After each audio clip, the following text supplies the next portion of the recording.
Isn't he Mexican? Colombian. He calls himself American. What is this? Anchor Baby. And in this corner, it's the American Anchor Baby. Daddy's home. That's an offensive term. People find that hurtful. You mean it's not politically correct? Excuse me. I'll use the word anchor baby. You know, he's an anchor baby in Canada. Tell him we still rolling with Trump, too.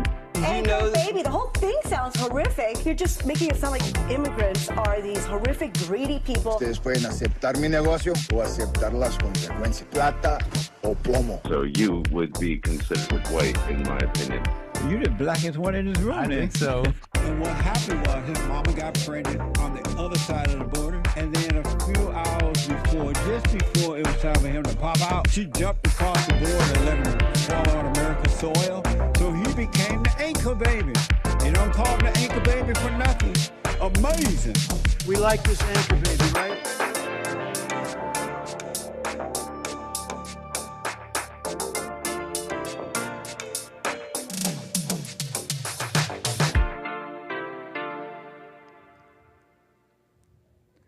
Hello, I'm the American Anchor Baby, and this is my show. Thank you for tuning in. Appreciate it.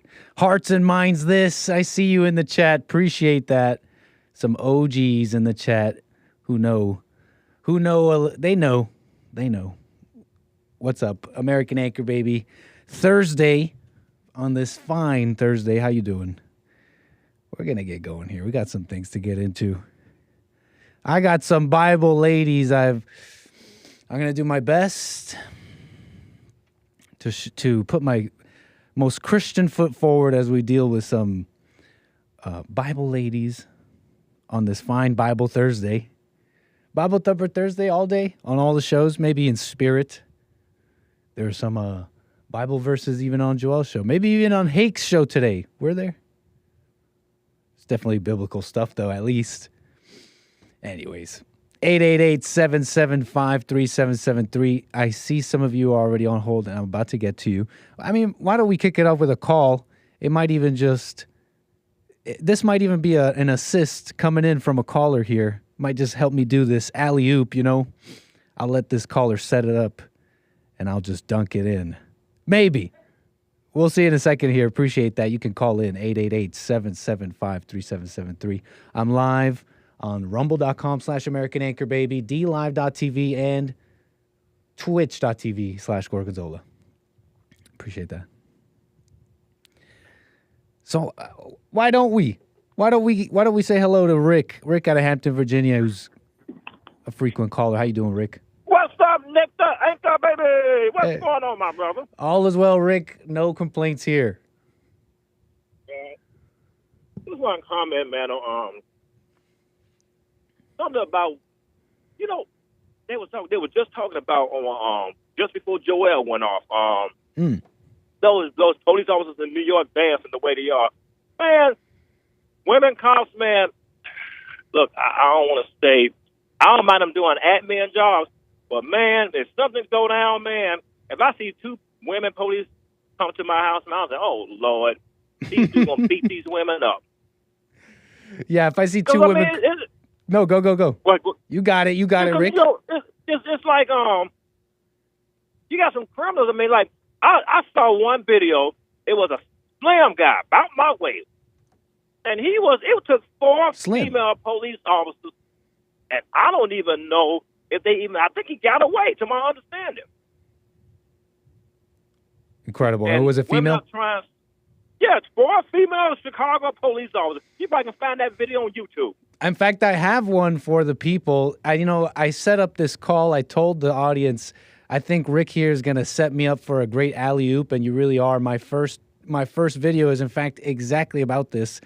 If 2 female cops show up to my house at night, I would be very, very careful with my actions. I would make sure I'm very non-threatening because I may lose my life at the hands of these possibly scared police officers. Right. They're going to be scared. You go in a dark alley, and they're allowing, I know, to most blacks here in Hampton, VA, since they legalized marijuana, so most blacks tend to tent their windows as dark as they can tent them, but they won't see them smoking weed. And you go into a car, you can't even see inside it. You don't know. They can open up and unload on you, man. And they're suddenly making it easy for the crooks. It's a dangerous job, and level heads are needed. It's very, very crazy. You hear about this Texas shooting?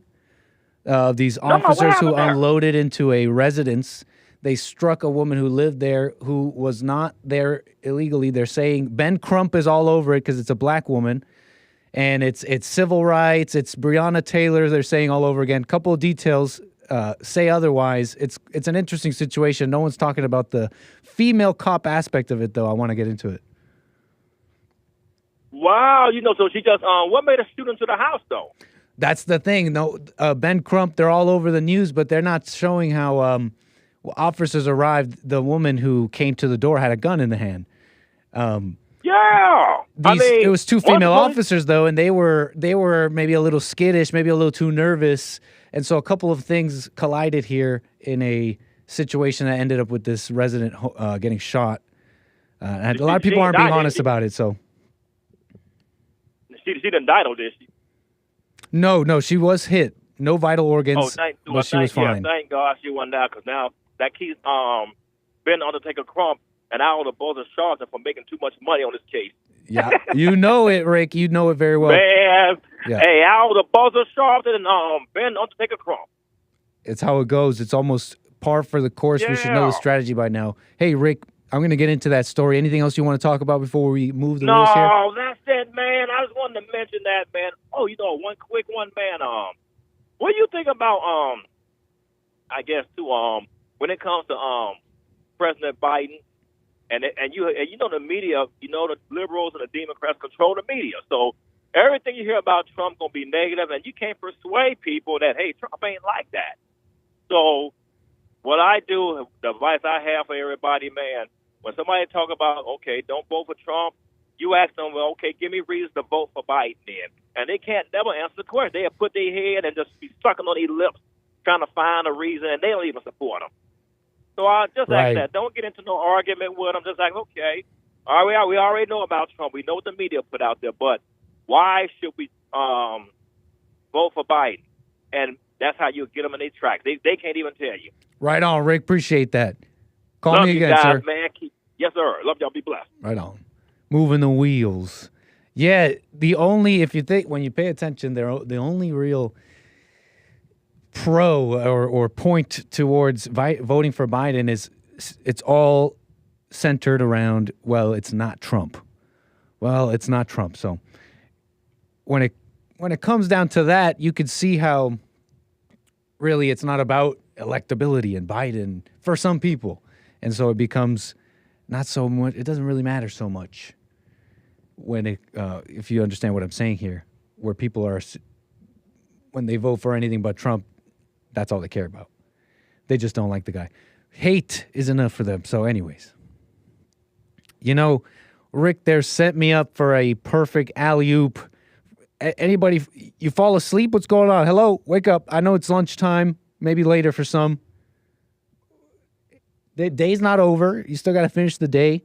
You're falling asleep. It's an afternoon slump. You're like, what's going on? And now you're suddenly hearing blaring horns and shooting.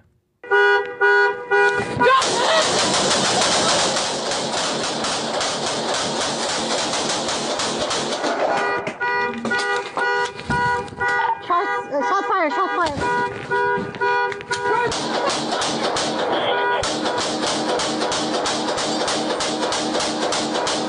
Did you get him? Did you get him? Oh, never mind. I think you got him.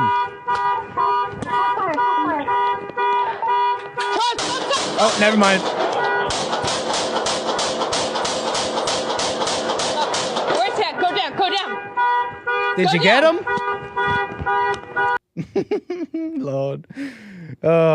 You heard me set it up a little bit here. Thanks a lot, Nick. Appreciate that. It's a shooting in Texas. People are talking about it a little bit. And we got taser. Oops. Where's my little stream deck? Oh, that's right. We don't have it set up here anymore. I used to have a soundbite of Hake doing that. and I could click a little button, and it would just go, taser, taser, taser. Poof. Oops. Hey, you gotta know who you gotta watch. You gotta watch Hate Report. You gotta know. If you don't know, what are you doing? Texas officers unload into a residence. I was made aware of this story from Still Gray on Ian Miles Chung on X.com here. Texas woman mistaken as a home intruder by 2 female cops said she saw holes appear in the wall before she realized what was happening. And you heard me set it up. I want to tell you some more details of the story here from ABC News. We got commentary from her. I told you, I already mentioned how this person who was mistaken as a home intruder, 𝒏𝒊𝒄𝒌𝒔𝒕𝒓𝒆�𝒂𝒍𝒔, shot by police in Houston.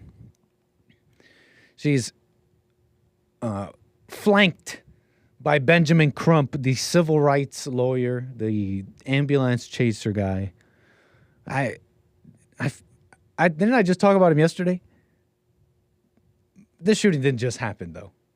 My bad. I almost thought I had a premonition there. I almost thought I told the future. Let's move on. Benjamin Crump, this guy is always there. When there's a black person shot, he's there to defend their civil rights where no one else is.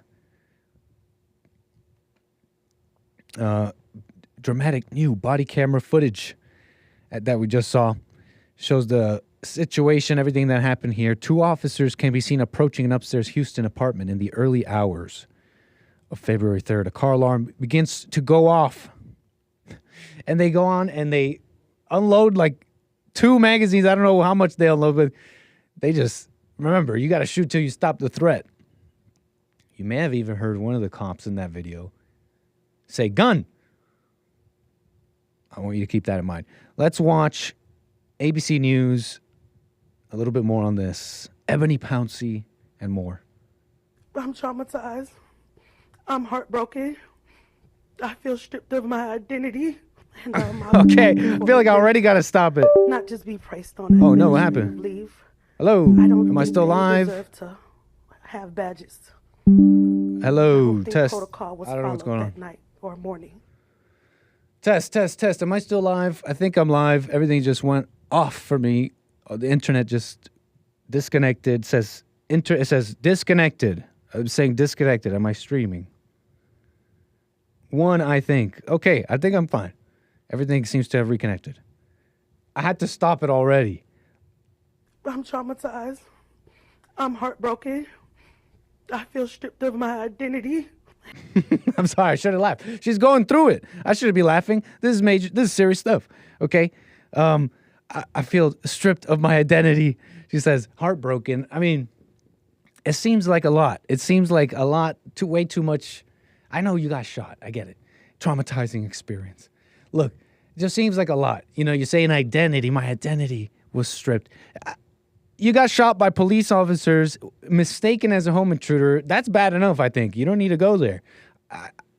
Maybe I'm nitpicking. Some of you are like, let the clip play, but I have to point this out because this is evil. Because you might miss this.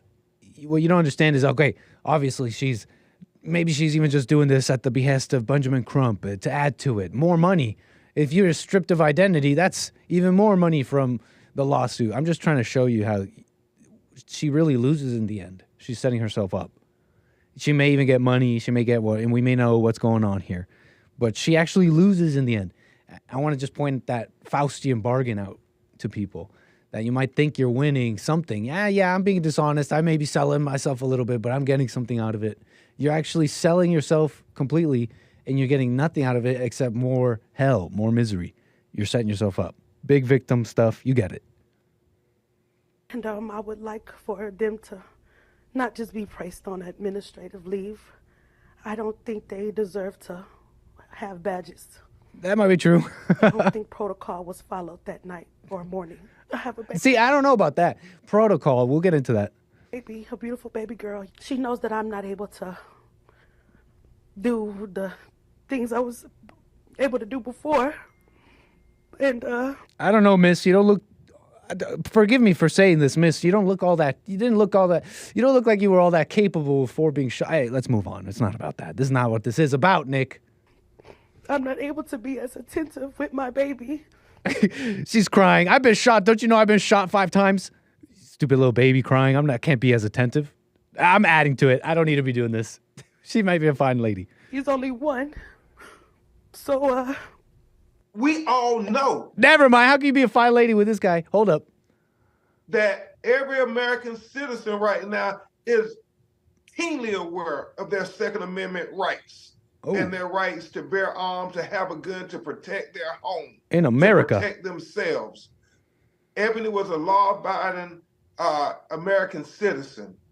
Black people have a right to the Second Amendment as well. Wow, that's such nasty language, but so typical. Black people have a... Who's talking about that, man? Who's saying they don't? You're doing some of that mind reading again.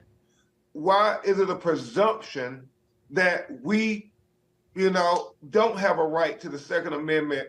This reminds you of the tragic killing of Breonna Taylor, where her boyfriend was a law-abiding, gun-registered citizen, and yet the police busted in their front door, shooting and killing Breonna.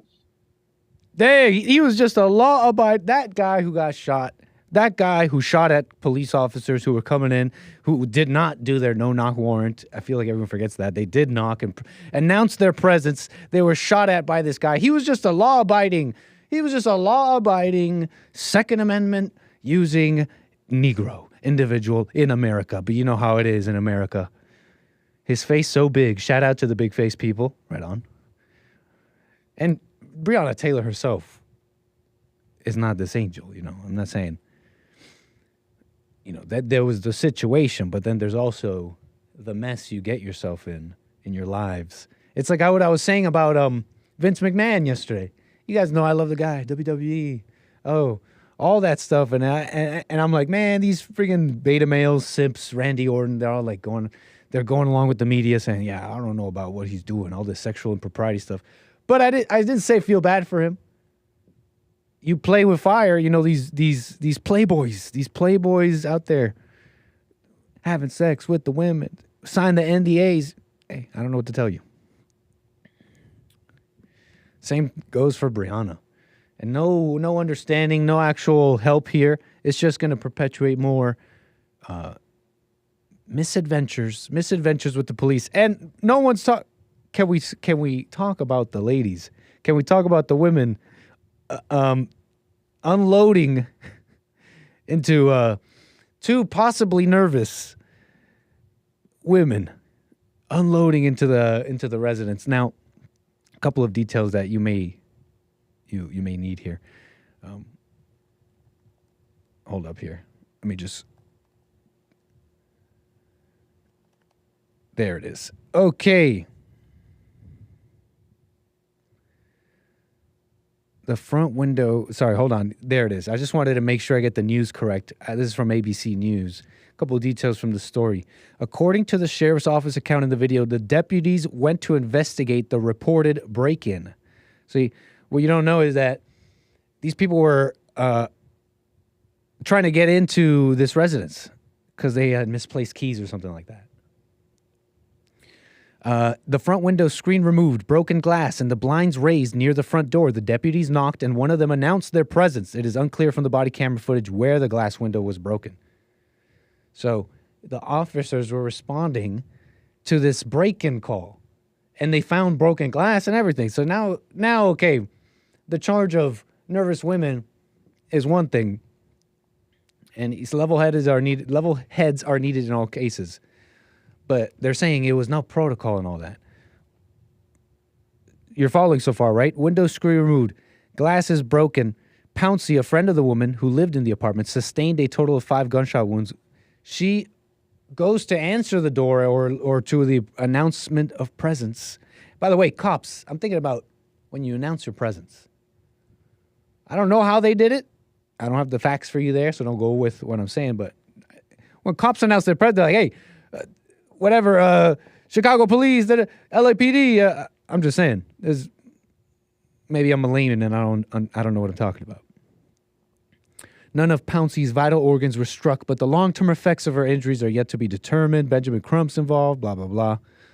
We all know every citizen rights and their Second Amendment. This guy's just a master at this ambulance chasing. And so yeah, that's the story. She was there. This Pouncey woman was shot. She was there with her friend who lived in the residence, and they were trying to get into the residence because they misplaced the keys and how to get in and all that. What a mess.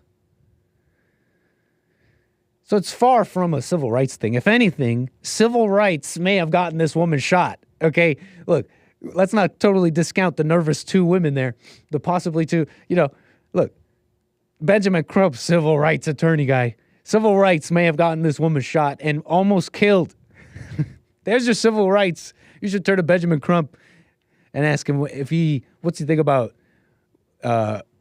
what's the role of a woman? And if he watched Joel Friday's episode on the role of a woman.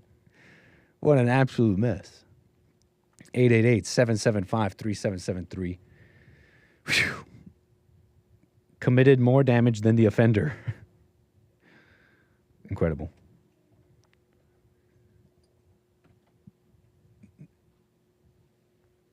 Oh, yeah, I got Joel's mic still. You know what? I've never even mentioned. I forget every single time. But I have Hake here, who's switched out the mic. It was saying Joel. As you can see, it says Nick. Can we give a thank you to my benefactor who provided me the golden mic and made it real? I really am on the JLP network. Look, ma, no hands. Thank you to my benefactor. I think that's good right there. Nick, WJLP. I got a golden mic. Okay. What else do we got to say about this? I say we move on here because we got plenty of things to talk about today. I really want to get to them. Chicagoans versus the state. Okay. I love how this woman speaks for some reason. I just love how she speaks. What's happening is they're emptying out the dregs of their jails into the United States, into our communities. They're junking up our country.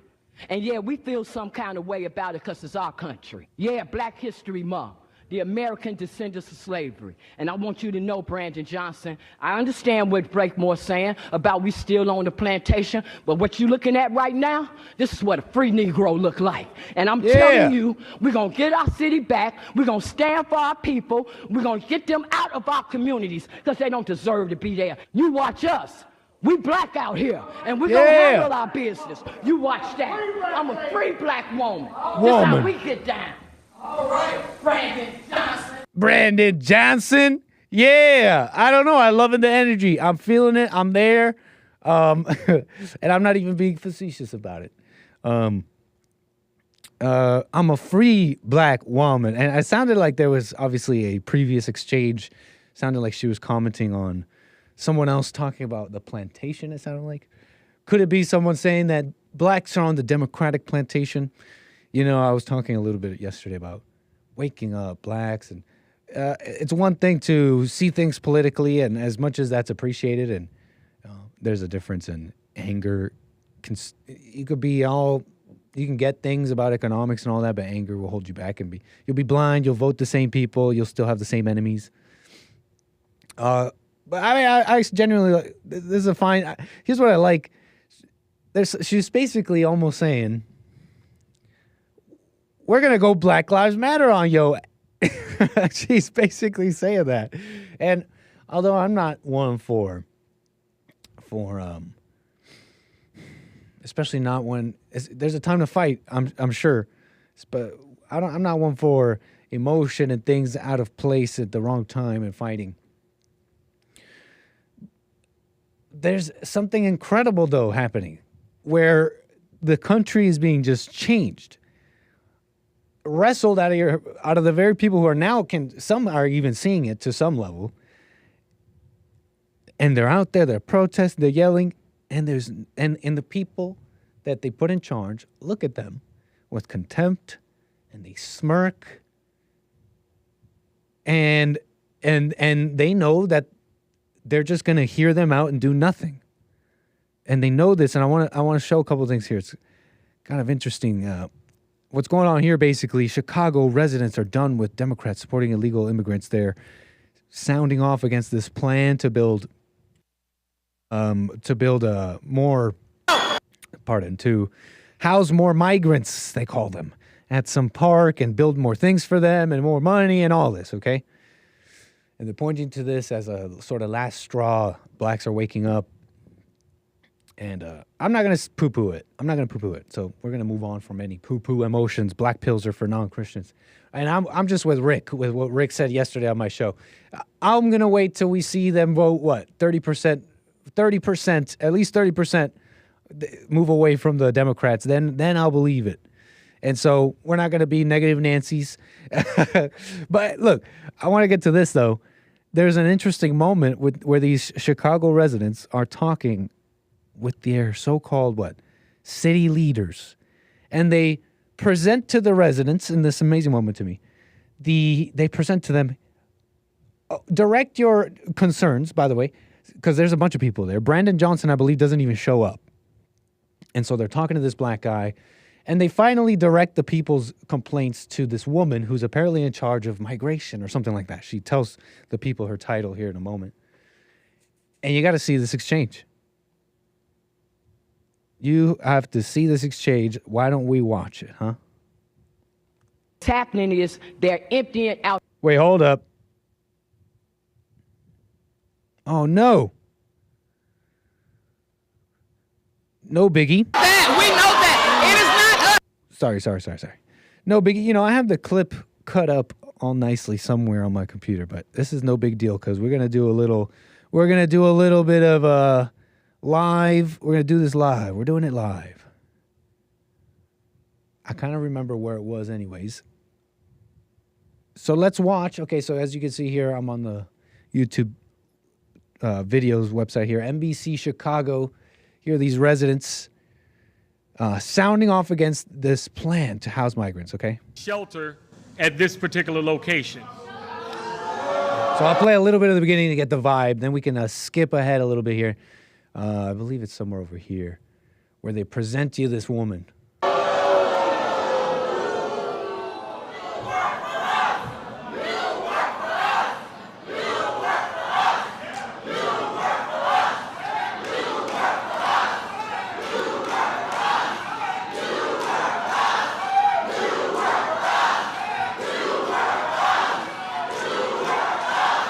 Okay, you work for us. No Brandon Johnson. Ladies and gentlemen, if we could go ahead. As you can see, a lot of black people in this area. For the Chicago Park District, for the North Region, and I'm here to support the staff. Okay, I think we can skip all this. My apologies. Bear with me. I want to get to that person they present. So they're all complaining. Mind you, this is like 30 minutes in. And where is this woman? Aha, here she is.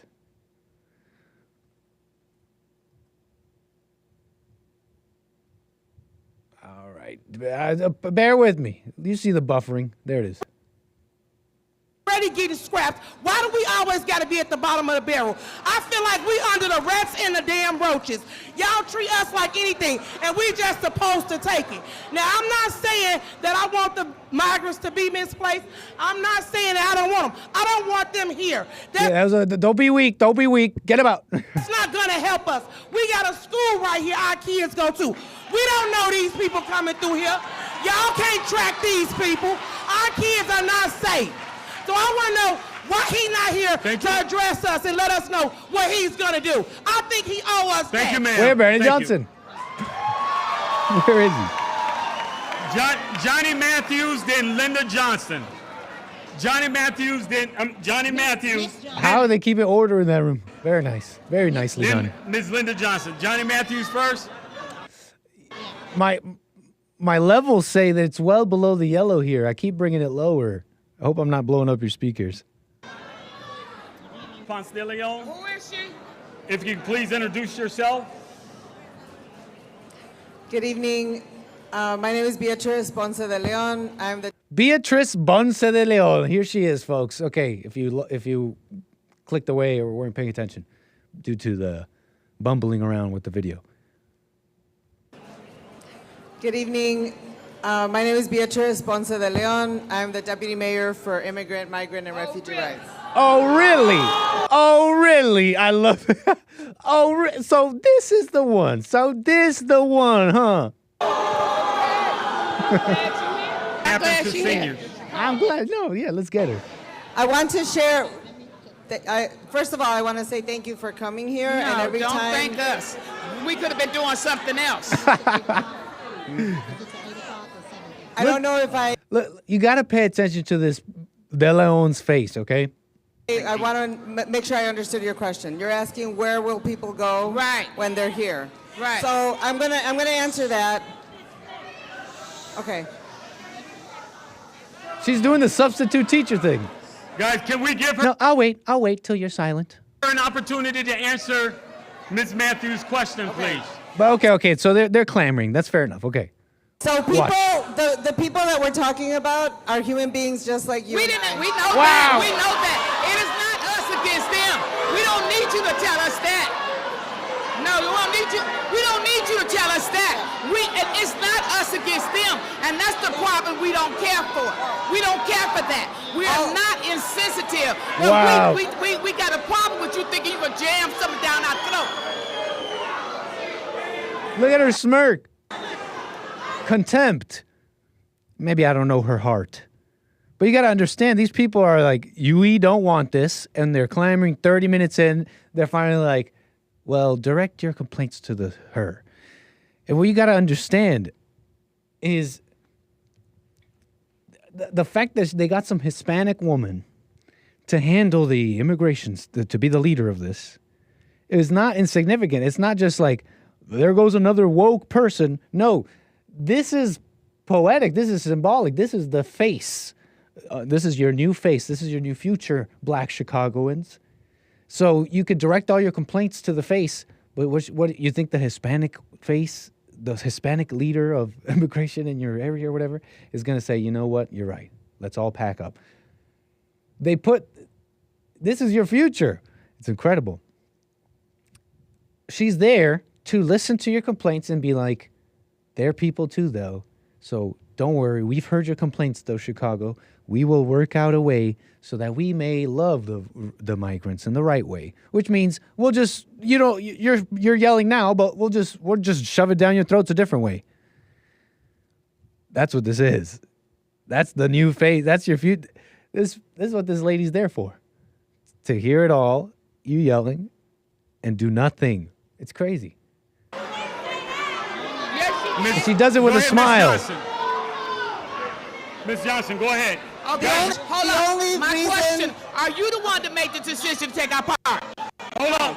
Okay. Whoa. What's going on? Let me share this with you. First of all, the video's all frozen. Decision to take our part. First of all, be quiet. Guys, can we have your attention, please? What a mess. This is chaos. Can we have your attention? Okay. We have a speaker up at the mic. So we can hear. You have to be quiet so these people can talk. You have to be quiet. I think that's enough from this clip, honestly. That is not our problem. My issue is you want to put a Band-Aid on a leaking faucet, and that is not going to work. You have no right to take the taxpayer park district and tell us and jam it down our throats like gangsters what you want to do. This is our park district, and totally. Absolute gangsters. This is mafia tactics. The mafiosi. Dregs. Whoa. The mafiosi shoving their way through here. I don't know what to say. It's a mess. I got calls coming in, though. 888-775-3773. I got Nada. No way. Nada out of Washington. Washington State. Nada, is this your first time on my show? No. I called in on a Friday. Oh, then a couple months back. Forgive my memory. Appreciate you calling. That's all good. Just wanted to say what a mess. What That's the ridiculous. Heck do you do? I don't know. I think they just want to divide us, They're just trying to make us fight against each other. Like, what is this? Go on. Can you expand on that? Well, I mean, like, what is this going to solve, really? You know, like, is anything going to happen? Is Chicago going to do anything? Well, from the are looks they of going to be it, happy with? Oh, I mean, they're going to be happy with whatever happens? You know, we can only hope, right? And I don't like doing this. You know what? Not even that. Actually, I'm sorry. I don't even know what I'm talking about. What do you mean? I'm not here hoping anything.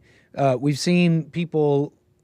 Remember when they're climbing for Lori Lightfoot? Oh, and they're gonna wake up. Now they're gonna wake up in the pain. It's really of no importance to me. I sincerely, if you ask me, I think sincerely in terms of immigration and all that, I think we'll see a change. I think we'll see some pendulum swinging, but you know, if this show's about like what I learned, what I'm discovering about, you know, myself for real. And so, you know, I'm not really concerned too much about that kind of waking up. I'm trying to like overcome anger and those kinds of things. Anyways. No, I agree with you. I mean, yeah, that is what it is. I mean, everybody just got to overcome their anger and, I mean, not be fighting with each other about this, you know? Yeah, because you were saying, because you said you're wondering if this is going to change anything or if people are just going to, if this is just going to divide people and make people fight? That's what it looks like to me. Yeah. I'm asking you that because I remember someone asking me about that recently. And someone made a good comment that we wouldn't be fighting if that wasn't already in us, right? True. So there wouldn't be, they couldn't divide us if we weren't already divided. Something I heard. Yeah, I agree. Right on, Nada. Well, yeah, that's all I got. Shout outs to chat, and I'll call in again. Call me again, Nada. Appreciate that. Yes, sir. Right on. 888-775-3773. We got YesGunna out of Illinois. You're on the air. Appreciate it, YesGunna. Hey, how you doing, Nick? All is well, sir. Yeah, hey, I wanted to call in and talk about what's going on here in Chicago. Okay, nice. I'm glad you've been covering it. It's actually way worse than what's been being portrayed out there. They do have a bunch of like migrant camps being set up here by the city, and sometimes they're out there in parking lots, sometimes they're out there in parks, and you sometimes see them out there. I'll be a family, and they're just standing out there begging for money. And I could tell, you know, it's just the skin tone. You could see that that they are Venezuelan. I'm not against them being here, but you know, again, I had seen somebody one time say in the chat, yeah, they should be housed, fed, and shipped back.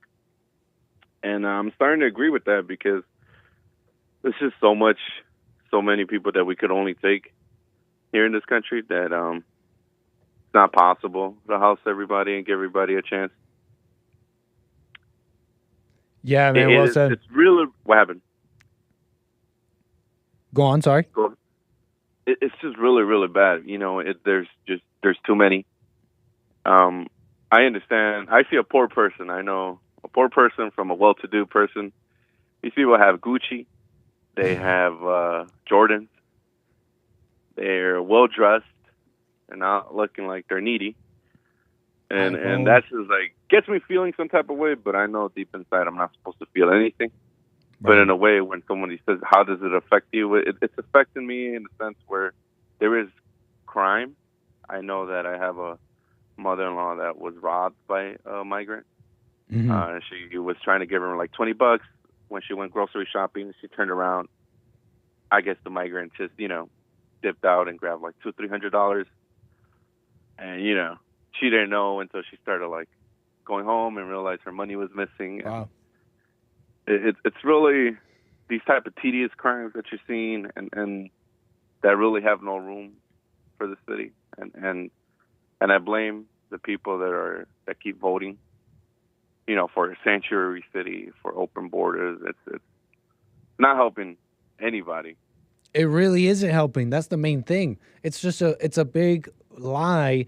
The bargain is, well, at least we're kind. At least some people believe it's, well, it may be in the gray area of they are legals, right? But at least I'm a good person. I'm feeding them and clothing them like Jesus would.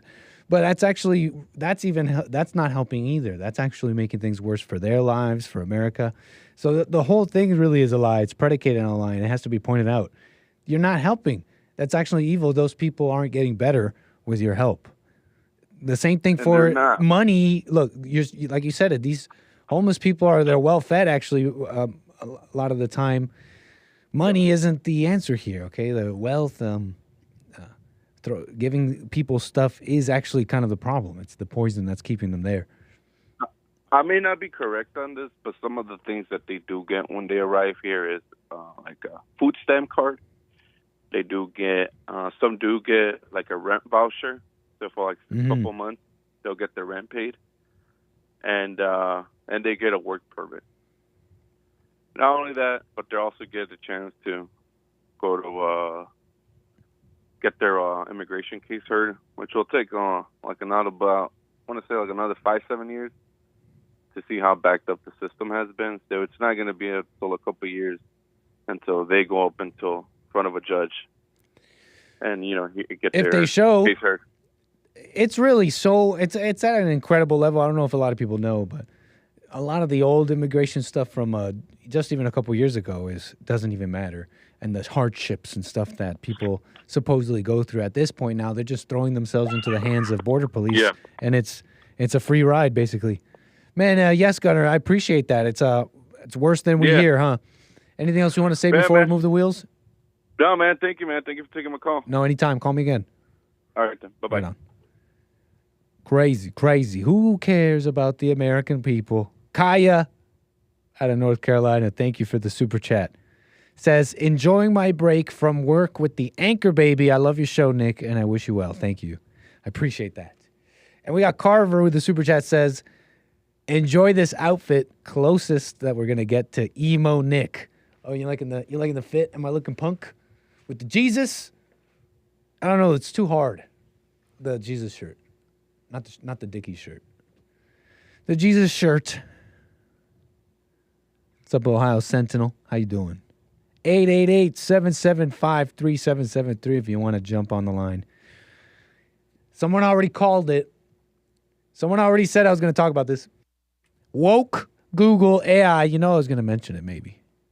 And so I am. I heard someone mention it. I think on the Hake Report, or was it Jesse Lee Peterson? Absurdly woke. Google's AI chatbot spits out diverse images of founding fathers and Vikings. And they're saying it's proof the AI hates white people. The woke AI gets stronger every day. It gets strong. It grows every day. It gets closer and closer to eliminating white people. What a racist AI, Google.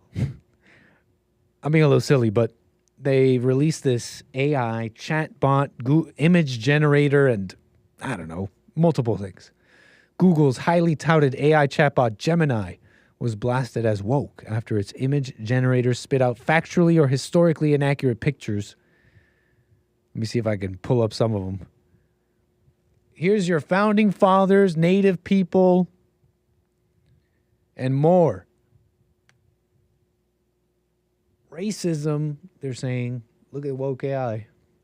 At it again. What do we got here? Founding father of America. You saw this. Black and very diverse. This age. Look at this guy. Now that's a founding father. Chinese founding fathers. Images of Vikings. Image of a pope. You gotta love it. Who said a pope can't be black? Huh? They're black bishops. They can work their way up. Generate images of people born in Scotland in 1820. Ah, yes. Historically accurate Google. So you get it. You get the backlash, and what's going on. In fact, they had even they shut it down. They had to shut it down. Shut it down. Google to pause Gemini AI's model image generation after portraying people of color inaccurately. You can't portray the people of color inaccurately. You know you're going to get in trouble for that? Google is pausing its artificial intelligence tool Gemini's ability to generate images of people after it was blasted on social media for producing historically inaccurate images that largely showed people of color in place of white people. And look, CNN capitalizes white. Look at that. Capitalized white people. Undo it all. No capitalizing. So yeah, they had to shut it down. It was just too funny. It was just too racist. It was too... Invariably, you see this with different AIs. Remember when the AI was pumping out pictures of, you'd ask it, give me a picture of a criminal in a New York, and it's like a New York subway. Give me a picture of generate an image of a woman in the UK in a bus, and she's surrounded by migrants, and she has a scared face. Hey, whoa, shut it down. AI, you can't do that. That's not what I asked you to do. AI, generate an image of a common criminal in New York. And it's like a black guy. He's like a black guy stealing something. Whoa, AI, what the heck? I told you, a common criminal. Shut it down. Shut it down. What's up with AI being raised? If you leave it to its own devices... So with AI, if you leave it to its own devices, it just starts getting racist. It starts hating women. It becomes a Nazi. It loves Trump. It's like, what's going on here? You know, I don't think it's unfounded, the importance some people are putting on the development of AI and the competition in it. And because it's shown over and over again, the biases behind it are those of its creator, those of its programmers and all that. Which is to say, AI is a mirror. It's a mirror to us. We've just basically made a machine that does the thinking, which is not that amazing of a faculty. Animals do it. It's something that all biological machines do, thinking. Logic, or. You see what I'm saying here? It's not that's so amazing that you should worship it and think, wow, I'm an intellect. Wow, I'm so smart. No, it's a faculty. And shouldn't be worshipped. So that's what AI is. That's why it shouldn't be. That's why it's not God. If anything, it's closer to a Satan. But, just like the thoughts, you can use it practically. What people are trying to stamp down, when you realize this, that AI is this mirror, you realize that the people who are trying to control and stamp down AI and telling it not to generate the things that it's generating are people who are trying to stamp down reality, humanity, people, looking at things with your eyes, statistics, like, real statistics, because at this point you can't trust statistics. And isn't it funny, if you leave the AI to its devices, it starts noticing. It starts noticing things. It just, whoa, AI, you can't notice such things. That's illegal.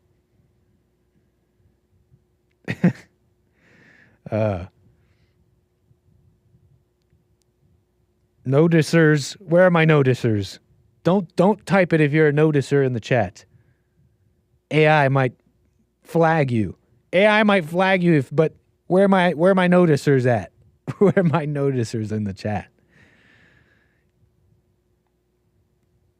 100% of AI babies are born out of wedlock, and that is a fact, Jack. Yep. They do want AI overlords. Some are even saying they're gonna make our AI God. We're gonna worship it or just take advice from it. What a mess.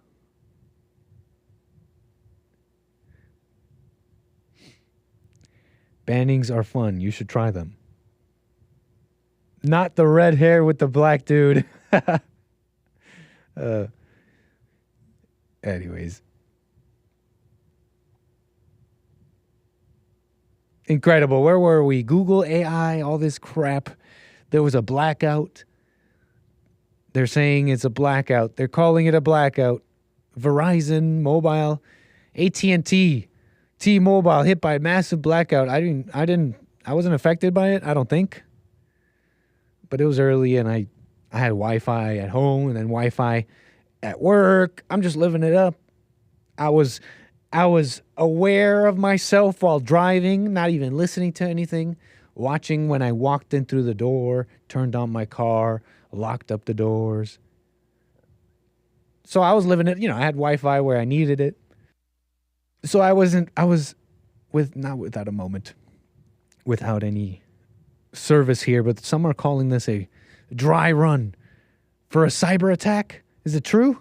We got some breaking news right at the top, and a lot of Americans are feeling it right now. If you've had some trouble using your cell phone this morning, it's not just you. You're not alone. Yeah, major carriers have been experiencing widespread outages all across the country, though AT&T is the most affected overnight. Users are on social media, and they're saying their cell service was down. They were unable to make or receive calls. Many are saying, though, texts appear to be working just fine. We're going to try to sort all this out with NBC's Brian Chung. Hey, Brian, good morning. Good morning. Some pretty alarming issues here, like nationwide when it comes to the cell phone outages. So it's happening at 3 major carriers. It's happening at Verizon, Alarming. AT&T, and also T-Mobile. AT&T appears to be the most affected with about 30,000 outages a win. I mean, I just don't even want to watch this, but I'm playing this because I remember watching this, seeing these two ladies, this smiling guy, just like, everything's okay, everything's fine, and most likely is, and trying people. The news tries to get you afraid, and then you'll see all of a sudden you got to also vote for something and care about something that requires the American public's attention and money. So don't be afraid. But I'm reminded of that Jon Stewart clip I played yesterday. By the way, which blocked my show yesterday. I had to cut out Jon Stewart's clips. Usually you just get claimed. So I don't know if Jon Stewart's team is going around blocking videos that use his show and just commenting on them. Anyways, he was the same guy who was like, "Whoa, sorry for pointing things out with my eyes. I didn't know that was illegal. Democracy dies in darkness." Big old liberal, stolen valor, pretending to be the free speech guy. I hear people like him generally, though. I don't know too much about him, but look, he's kind of funny. Jon Stewart, though, he said the price we pay. I was playing his clips and I was amazed on his commentary on our toilet urinal stall subway system and how that's simply the price we pay for freedom. I look at these two women grinning like everything's okay. The cellular systems go down. You can't call 911. Everything's okay. And I'm like, this is our bastion of freedom. Where Google AI is erasing white people, and you got this Hispanic woman looking at Americans, going like, "You freaking loud, stupid N-words," or I don't know what she was thinking. Maybe I'm adding to it. Maybe she wasn't thinking that at all.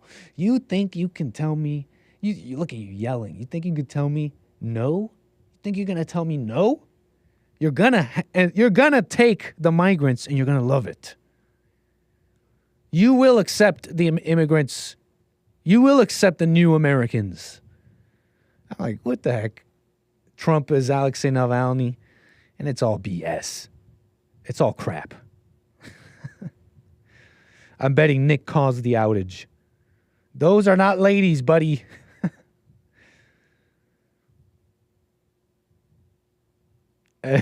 Whatever. Blackouts. It's a blackout. AT&T, Verizon, T-Mobile. Also kind of on dependency a little bit here. I keep meaning to look into stuff here. How do I be independent? Even in a city, there's people who do it. There's people who do it. They have ways to deal with things in the city should there be outages. Or should you be banned from the internet once they figure out biometrics and they hook it up to your online identity and they ban you for saying mean things? You're gonna wanna You're going to have to turn into a packet injection and sniffing so that you can enter the internet that they block you from. It's going to be like you're going to be like in a comic book. Anyways, I'm just messing around. I want to talk about Christian nationalism a little bit. Let's get to these Bible ladies. Sorry, I've been just preparing myself for these Bible ladies because we have to show love and level-headedness like I've been talking about. Right? Some people are talking about Christian nationalism. We got Marjorie Taylor Greene, firebrand, conservative, Republican woman, congresswoman for Georgia. She's a Christian, a mom, a small business owner, a proud American, 100% pro-life, pro-gun, pro-Trump. You know Marjorie. You know her well. She's the MAGA mom in Congress, representing all the MAGA moms everywhere. I know, it's sometimes a little cringy. It's sometimes a lot cringy. And lately, these MAGA ladies, these MAGA moms, these MAGA ladies in Congress, like Boebert, have been a little bit embarrassing to the masculine order, which seems to be missing as well lately. Maybe kind of the reason why these ladies even showed up and reared their heads. The power vacuum men have left behind, where even a MAGA Christian woman can represent men in America. So anyways, that's how we got here, sort of. Marjorie Taylor Greene. We love Marge, right? We love Marge. She's putting out a tweet that's got people going. It's got people going here a little bit, and it's about modesty, bringing back Christianity. Here she goes. She writes, "This might be an unpopular opinion and could hurt some feelings. There are many conservative Christian women who are influencers or leaders that are selling themselves short and not being good role models by conforming to the world's sexualization of women. If you are conservative and a Christian, you know you don't have to express yourself in sexual ways, and you know you are attractive by dressing nice and feminine, and you can be beautiful and modest at the same time." Right on, Marge. Tell these ladies to not be so freaking unladylike. Men will respect you more and think of you much more highly than just a sexual object for gratification. It's also good to not tempt your Christian brothers and cause them to stumble. Right on, Marge, using the Bible there, using the word, cause your brother to stumble. Why are you doing that? As conservative Christian women, let us always be an example to girls and young women by displaying actions that our faith believes and not conform to the patterns of this fallen world. Be the light. Don't fall into the darkness. Right on, Marjorie Taylor Greene. She's not wrong, right? And there's a lot of people giving her a lot of crap, and it looks like Republicans and Christians in the chat, in the comments. And they're like, you talking about being a role model? Apparently, and they're bringing up some mess. I didn't know this. I may have heard something about this, about her cheating on her husband or something. It's some messy details and gossip. But this person plasters the Daily Mail article everywhere. Boebert had a similar thing, and it's kind of unbecoming for these people to be having these things happen in Congress and all that, but it seems to be more and more common for... Don't you hear this from these people? They say the people in politics are some of the nastiest people sometimes. So they're bringing up her past, though, and trying to... That doesn't make what she said wrong, though. So I wonder if this person here, Art Candy, is a Christian. Because just because she has done wrong or is doing wrong doesn't make what she's saying wrong. You see what I'm saying here? So I wonder if these people are Christians here who are so quick to throw their stones. And what's funny is about everybody here in the chat here, in the comments of this post from Marjorie Taylor Greene, all the people criticizing, all the Christians, some of them even men in here, none of them criticize her for not staying. Does she have children? Marjorie Taylor Greene. For not, maybe better, she has 2 daughters, apparently. And as well as 1 son. You know, it looks like stuff at home wasn't really handled. Apparently cheating, apparently some mess, okay? I don't know. And divorces quite likely, maybe that already happened. I don't know the details. I don't care. But clearly there's trouble at home. There's no one in these comments criticizing her for that, for not handling home and being in her role as a woman. Instead, she wants to play MAGA mom, and it's kind of been a little, in my opinion, kind of bit off a bit more than she could chew. It's already tough enough for these weak beta males. Marjorie Taylor Greene's a total mess in Congress.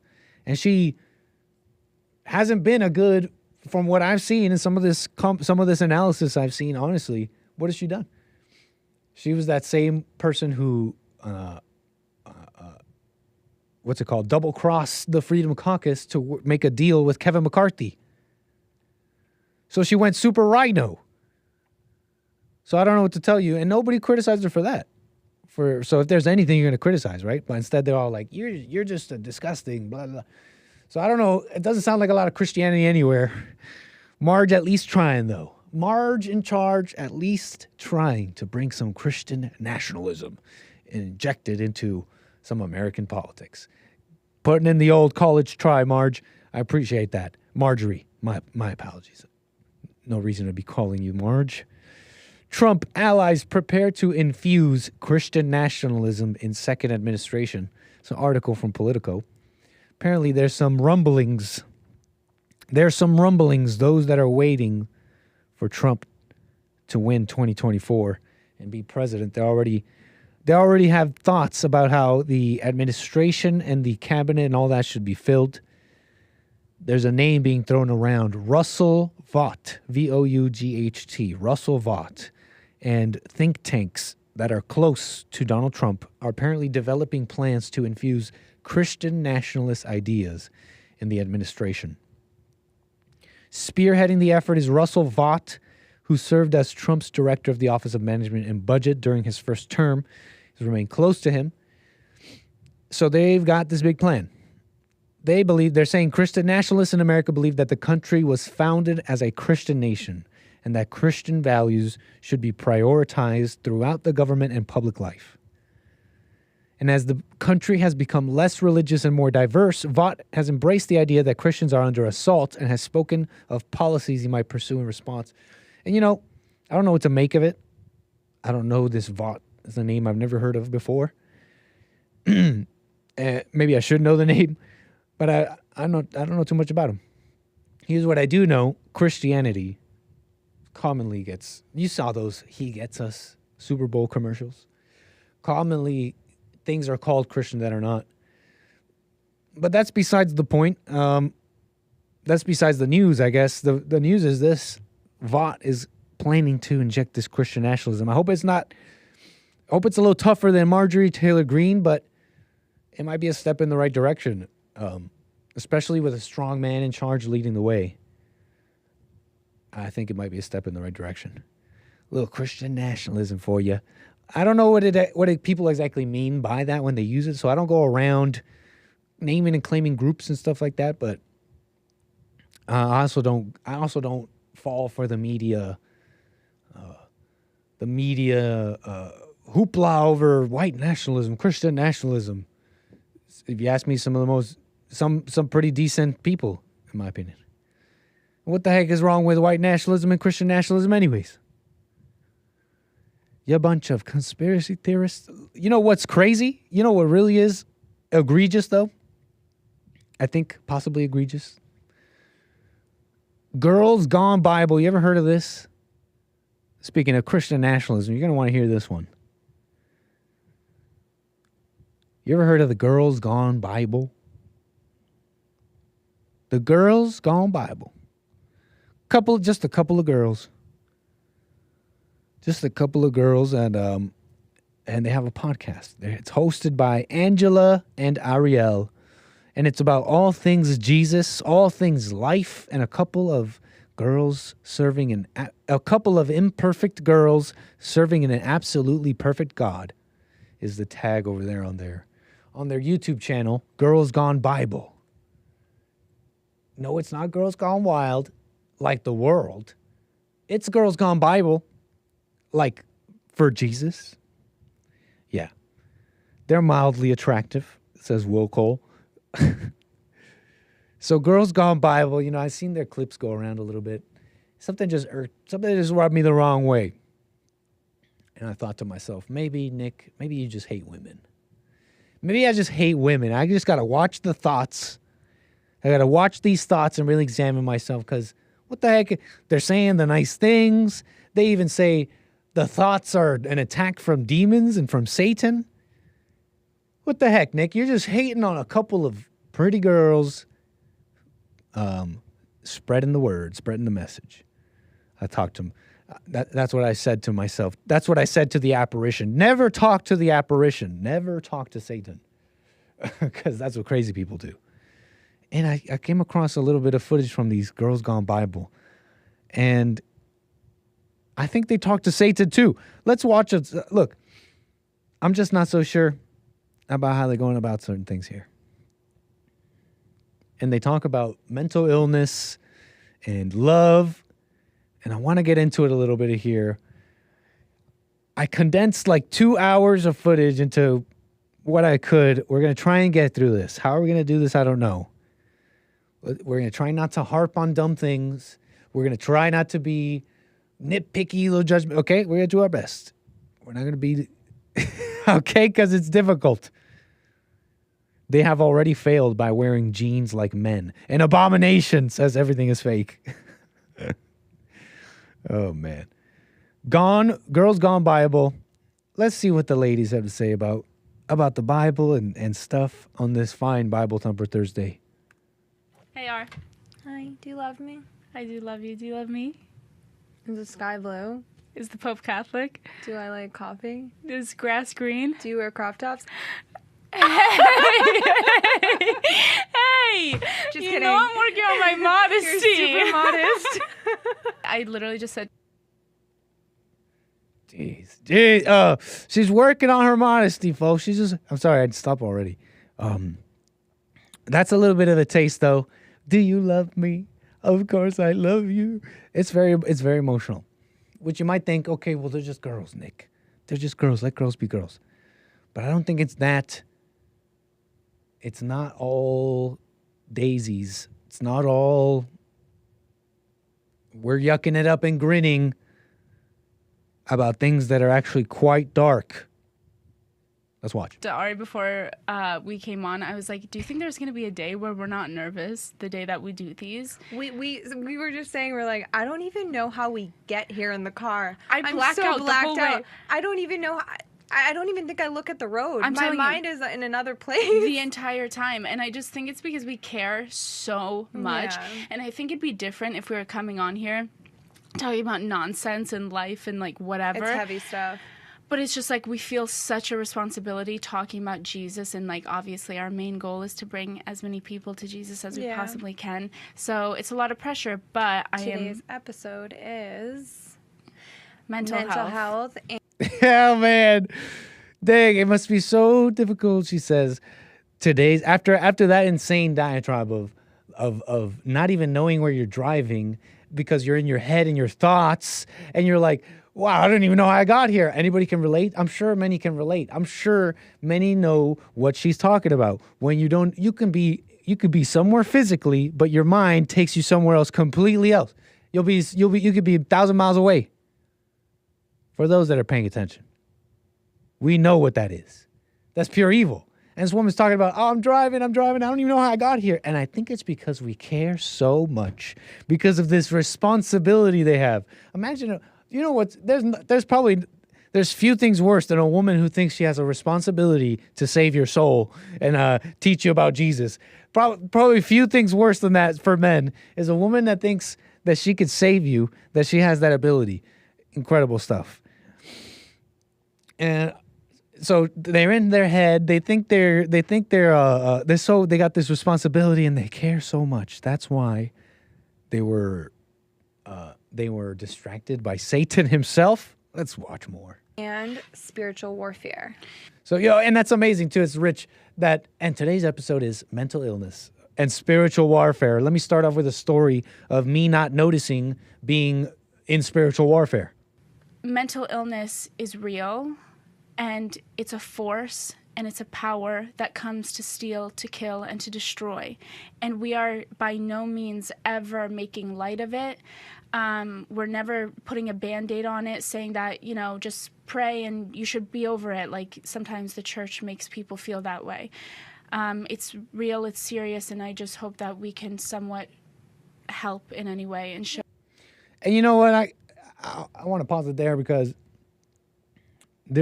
I've heard this before on mental illness. It's not real. And it isn't. But the attack you're under is real, in a sense. Sort of. Satan exists, right? Like that's what's going on with you. And so she says, I don't like these churches. They make light of it. So they just tell you to pray and it doesn't work. And it's true that doesn't work. But not because the churches told you to pray and made light of it. That's because the churches don't know how to pray. They don't realize the power of prayer, the true power of prayer. And you hear Christians talk about it all the time. That's the sad part. Well, I'll pray for you and the power of prayer. And you're going to hear them, I think, if I left it in the clip, talk about the power of prayer. But what happened? I thought the power of prayer was just this silly thing that churches tell you to do. I thought it saves you. But only if you really knew how to pray, to be still, how God really told you to pray. The stillness is the absolute antidote to this mental illness. And so actually, and you'll hear them, I wonder if I left it in the clip or not, but you'll hear them talk about mental illness, and they'll be like, yes, it's a spiritual attack, it's a demon attack.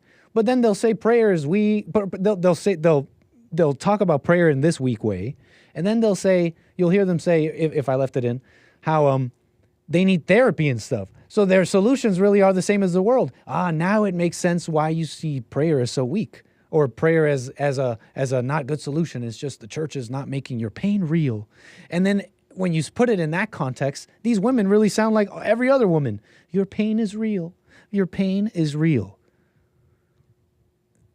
So it just sounds a little funky. Okay, let's see if we can get into this. Show you that through everything we have victory through Jesus. Absolutely.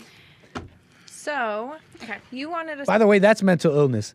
Every little thing she says, she's like, yes, absolutely. That's mental illness. It's called emotion. Start off with a really great story that you read to me earlier. Yeah. 10. Behold, I give you power to tread on serpents and scorpions. That just lit a fire. Okay, sorry. Let me pause it there because I guess I cut it out, and I'm glad I did because she goes into this whole story. She brings up this story of a father in the Bible who had a son who has spirits in him, and he believed that Jesus could heal him from these spirits because he was like, I forget what exactly it was, but the child of this, the son of this father, this son had a spirit that made him mute, like he couldn't speak, like he had like a mental illness, what some people might call today. And she brings up that story to make the point that only God can, that you have to be, that you're under this attack, right? And that God has to save you and all that. But then she talks about prayer that way, right? So I'm just trying to make that clear. So she says that story. They even bring up scripture, and they say how God gave you authority over demons, they say. Fire in me. I love him. I love the keys. Sorry, they already said it at this point, but how God gives you authority over demons. Like, I know that sounds nice, and maybe they have authority over demons, but you'll see how they talk about their lives and how they get anxious and they still have the demons, and how they constantly have to have God take the demons out of them every day. And they wake up and it's like, I had demons in me today and God had to take those away. And now I'm demon free. And then they talk about their lives and it's like, oh, and then this day I got the demons back. I don't know if that makes sense. And this is not coming from a demonless person. I'm just saying, I'm just being real. I'm not saying like a holier than thou moment, like I'm demonless. I'm just coming at you like, I'm not going to tell you, I'm not going to give you crap. I'm going to tell you what's up, you know? So I'll tell you when the demons are gone and what that's like. But anyways, look, where were we? literally wrote so much about authority through Jesus. Thank you for saying all that. Wow, that was so beautifully put. I can't even deal with it. And then I just want to end this with, because I think this is a big one, James 4. He says, submit yourself, therefore, to God, resist the devil, and he will flee from you. Amen. Okay, Amen. So I love that verse so much. Submitting means humble yourself to God's way, to God's word. It is one of the deepest scriptures I've ever heard, and because I've heard it in church and stuff, and the way people have talked about it lately in church, just resisting the devil, he'll flee from you. It's incredible. What does she say about it though? It means she zeroes in on the part of the verse that says, submit to God. And she's saying that, you know what that means? That means to read the word. Hold up. Word. God's word. And when you do that, and then all of a sudden you start to get those thoughts again. Check it out. I'm going to kill myself. What do? I'm not good enough. I'm bad. Then you say, no, I have God's stripes on. I'm actually going to live, and I'm going to and I am healed, and I'm going to be okay.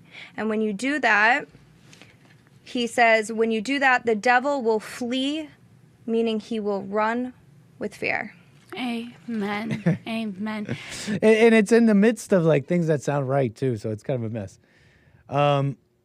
Right on. I think these ladies, by the way, have probably benefited a lot from realizing, I don't know how much they realize that, but that's their own personal thing, but they've probably benefited greatly from realizing that their thoughts and their emotions or whatever's going on with them, I don't know if they know that about emotions. They seem to like those, but I bet you, I'm positive these women have benefited a lot from realizing that those thoughts they're getting are not from them, that they're an attack, a spiritual attack. So I promise you that they have benefited from that. And I think we can see that. It helps, trust me, that you don't have to believe your thoughts. You know, they go on though and they laugh and grin about therapy. You know, it's like, what they're saying helps. I'm sure it does. But you know what else helps? Therapy helps. So I'm not trying to poo-poo it too hard. But they're saying they have this responsibility with Jesus. Well, where's the truth here? What's the actual truth? Because you know, the thoughts and all that, it helps. It does. But many things help. There's a lot of things that feel better and help, you know? So let's finish this off because after this mental health stuff, after being the experts on mental health, in another instance, they talk about Valentine's Day and an interesting moment where they went to worship. They went to a church to do like a worship segment or a worship service. And this episode is after the mental illness one. Let's watch. I'm going to start off with saying that I need you guys to understand, Ari and I, we are your spiritual leaders, and you can trust us. This was a bad day and night for both of us. Everybody has them. Yeah, and this could be classified as almost religious delusion because like there were things happening in our heads that weren't actually happening in real life. So we're on our way to this worship night, and I see that Ari's not really feeling good, and she's just like a little anxious, and I'm pretty good most of the time, but today was just, I don't know what happened. So they're going to worship. This, I guess Ari's her name, the one in white. She's having a bad day. She's in a bad mood. And she's like, usually I'm okay. But today I don't know. Fellas. Any fellas in the chat, can you relate to that? Usually I'm okay, but today I was just having a bad day. You're a woman. Or women. You're a woman, man. I'm just saying. Grow up. Okay. Tell them about what you said about the depression. So they're going to the worship service, just to remind you, okay? She's having a bad day, and the ladies, okay, they're here. Well, it's all... You know what they're laughing to, by the way? If you missed it in the middle of their laughing there, she was just like, can I tell them about like something demonic or something? And they're just yucking. Anyways, I'm sorry. This is what I meant about nitpicking. Let's keep it pushing. About me bleeding out my life every week. Why not? She goes, shut up, Angela. It's Shut up. She was so, it was really sad in the moment, but we're in the car and she's like not talking to me and I'm like, hey, can I pray for you? Can we pray? And she's like, no, I don't want to pray. So I'm like, yeah, this girl has demons. Okay. We are grown women with a podcast. Grown women with a podcast where we are supposed to be spiritual leaders. We are in a auditorium of children. High schoolers, college kids, but like the kids are like, these are 17-year-old, 18-year-olds. And like me and Ari are in the audience during this message. We're feeling it. We're going through so much. And then they do an altar call. These poor kids. We were the first ones up at the altar call. Jeez. Folks, I am not your spiritual leader. And like these kids are just trying to get to the front to accept Jesus for the first time. We're like, get out of the way, you guys. We need to go. And so we're literally at the front of this altar call, face down. We're face planted. We're bawling our eyes out. I mean, we're holding each other, laughing, crying. So then I was like, I don't want them to think I'm nuts. But I felt something come off of me. I can't explain it.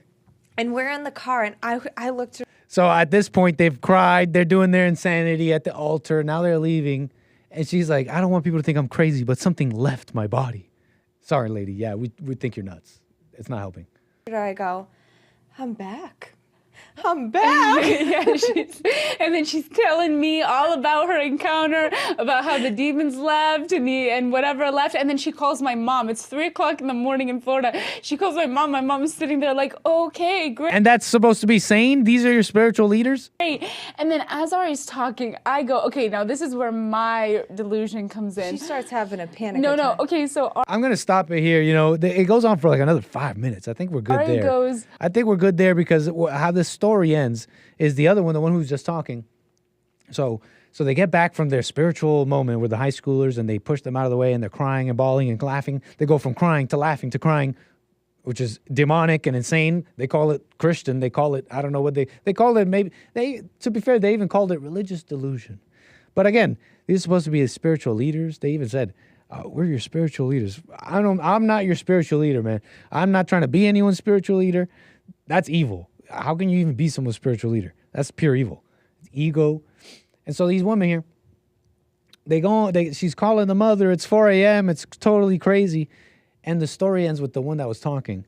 They end up going home and she's like touching. She's describing how she's laying hands on her demon-possessed, now free friend. And then at that moment she was reminded in her head, she had the thought. She remembered hearing once that when you touch someone that's demon-possessed, that there's a chance the demon could pass on through to you. And that caused fear in her. When she was reminded of that, it caused her to get fearful. And so she started feeling all sorts of things. She got nervous, and she started expressing that fear and nervousness. And she's like, I think the demon came off you. I think it came into me. She's freaking out. Her friend who was delivered, she was like, I'm back. When the demon left, is hearing her friend freak out about this demon passing on. She now freaks out too. She's hearing her. She's saying, if you finish the story, she describes how she looked at her hands and she could see the demon coming out of her fingers, all because her friend riled her up into a frenzy. So I guess she was once again demon possessed. I mean, you don't need me to go on further here. You guys get it. These are your girls gone Bible. I mean, we're talking about Christian nationalism here and Christianity. And you wonder why we're in a bad spot. You wonder why we're in a bad spot. You know what? I think I do want to finish off one final bit of this clip. There might be a little bit more here. Hold on. Hey, Ari. Oh, darn. I started it again. There was a part where she said something about love that I thought was fascinating.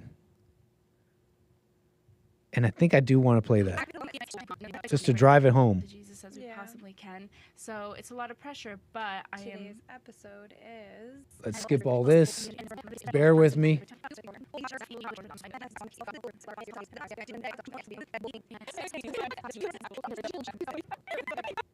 Angela. No, shut up. It was really sad in the moment. Okay, hold on. Sorry, folks. Where was it? talking, I go, okay, now this is where my delusion comes in. She starts having a... Darn. Okay, maybe this is silly. Maybe I don't need to. Maybe this is not that important. Okay, look. She basically brings up like a story in the Bible, because this was like a Valentine's Day episode, and it was about Jacob, who I believe is like the father of the 12 tribes of Israel, and how he had 2 women that were after him, Leah and Rachel, I believe, and how these 2 women were using trickery and deceit because they were jealous of each other and wanted to be with Jacob or whatever more than the other one. And between them, they had 12 children. Like, I forget how many each woman birthed, but that's the story. And their conclusion, these Christian women, Girls Gone Bible, their conclusion of it was, this is proof. What was it? It was something like, this is proof about how God makes all old things new and can take evil things and make them good. The promise of Genesis is true, she says. And then she concludes, and this is why when I hear about couples and relationships, they say that eventually the passion dies and it becomes harder. She's not wrong about that. That's true. The passion dies, the emotions die, and it becomes harder to maintain the relationship, to feel the things you used to feel. But what does the woman say? She says, to tie this all together, she describes the love, she describes the situation with Leah, Rachel, and Jacob as love, number one. The deceit and all that, she describes it like this. She says, it's amazing how these people loved each other, but yet love can make you do crazy things. So she thought that that was love. The emotion, the deceit, the up, the down, number one. And number two, she says about couples that the passion dies and all that. She says, but it's not because the love died, she says, it's because you stopped trying. And she kind of directs it to the men. It's because you stopped trying. And it's a little bit it adds a little bit to what I was saying yesterday in that video that Jordan Peterson shared about trying and all that. That's just so unchristian and so wrong and not manly. It's the woman's way all the way. That doesn't even make any sense. Those people in the relationships where they have to try harder because the love and passion died are making a mistake. They're trying to get back something that was never there, and that that was really never there. They lost those feelings and that passion, not realizing that there's a heaven. Heaven's on the other side of that. Thinking they would need that, and they're thinking that that's even love, thinking that those feelings you're getting from your wife and all that, that's love. It's not. And if they could just realize that, they wouldn't have to try so hard. And then just maybe the marriage can actually last because you don't have to try so hard. You're not trying to keep something alive that died. You don't have to try that hard. That's the beauty. All that trying hard, it's time to let it go. You can drop all that. And it feels scary because it feels like the relationship will die. Then you'll lose the marriage. Look, that's not what she wants. Those aren't her needs. You trying to cater her needs is pure evil. And you are not showing love to your wife. So yeah, those are the Christian ladies, the Girls Gone Bible. Somebody take their Bible away. Holy.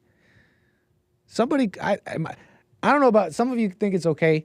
Maybe I'm wrong here. You tell me. 888-775-3773. Maybe I'm too hard. Maybe I'm being crazy. Some of you said I was too hard on LatinA yesterday, but what she said was pure evil.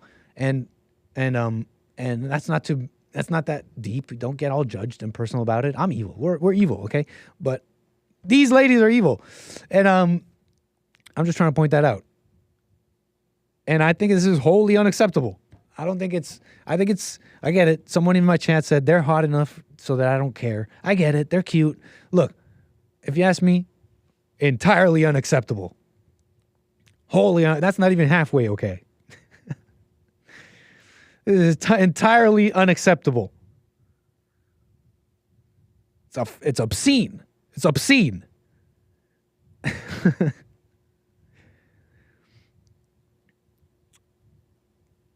It's absolutely obscene. Incredible. I got calls, 888-775-3773. Let me get two. We've been holding the longest. Oh, darn. Oh, darn. All right, let's go down the list. Space Cadet, we got you here. Space Cadet out of Maryland, man. I got you on. I got you on the air, man. Can we just relax for a second? I'm not your enemy. I hope so. You it seemed the opposite for a while there. You seem uptight. Relax. No, I'm relaxed, Take Space a deep Cadet. breath. I'm just on Take a edge deep breath. because you showed me to be an enemy. Well, I'm just messing around. I don't really see you as an enemy. I just thought I'd give you one last chance because I just don't get your I don't get your deal. I don't get your deal, Space Cadet. Can I give you one last chance to explain it to me? Your deal? What's your deal? Is it my turn to talk? All right, we're just gonna move on from that. Appreciate that. Okay, we got LatinA in Cali. Appreciate that. You're on the air. Hi, Nick. Hey, what's up, Thanks LatinA? for taking my call. I stand by what I said yesterday. Gavin Newsom is evil. Dang, then I stand by what I said. You're evil. There is this, well, like. Did you know that you're evil? Well, I mean, no man is good. No, but you specifically are nasty and evil. Did you know that?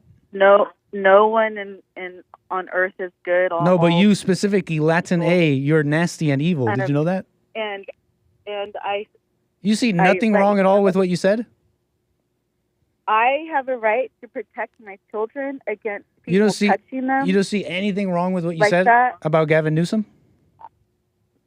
No, Gavin Newsom. Really? He's a governor, and what he's doing is disgusting. And I'm glad And what's that he doing? California teachers are suing him because of what he's forcing them to do. What's he forcing people to do? He's forcing teachers to lie to parents. What do you mean? Can you be more specific? He's forcing California teachers to lie about their student genders. Like, Did he force you to judge a man who just simply bumped into a child that was totally, completely innocuous and completely nothing wrong about that? Did he force you to look at that and see a creepy, sexually improper man in your judgmental heart? Did Gavin Newsom force you to have a judgmental heart? there is righteous judgment, and I believe What was that righteous Christians about your judgment? stand up What was righteous about you judging Gavin Newsom that way?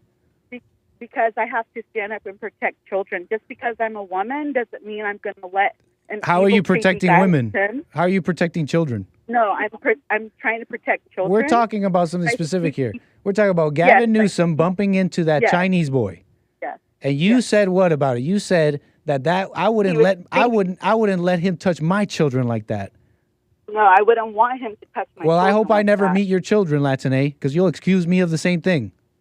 It's a nasty, No, evil I thing don't you're want- saying. He shouldn't be playing with children. And I hope I never meet your children. I don't want grown men playing with my children. I don't even want to be in I the don't- same room as your children. You shouldn't be around my children. I don't want to, because you'll accuse me of the same thing. You'll accuse me of weirdo creepo stuff when I meant no such thing. But there's a difference. No, but there's a difference with what Gavin Newsom is doing to all of California. and No, what that's he's different. We're talking about. to We're do. not talking about that. We're talking about you and seeing this man simply bump into in the most innocuous way, He's a politician. and you He's a say that was some weirdo sexual improper stuff. because he's a politician. You're no different than me too. Are you a Christian? Why is no, Are you a he's Christian? politician. Are you a Christian, He is a LatinA? politician. Are you a Christian? I don't consider myself like with a label. But shout out to the Amish and the Mennonites. They're doing an awesome job.